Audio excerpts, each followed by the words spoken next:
So, what do you have for me today? What are we going to talk about? So I wanted to share something that I didn't understand. I got an email with my financial aid award, hmm and I'm trying to see if there's a way that I can share it with you because I don't want to be saying every line and just be confused. So I'm going to try to share it as a file. Okay. So I would have to use my mouse to scroll to the bottom and I would have to share my screen. And it's a green button. Okay, I'm going to click share screen and I will choose my desktop one because that is where I left my document. Click share and here is my sample, my financial aid offer.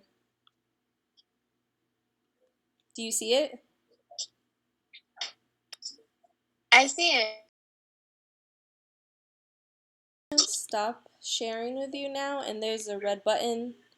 Click stop share and you should be able to see me again.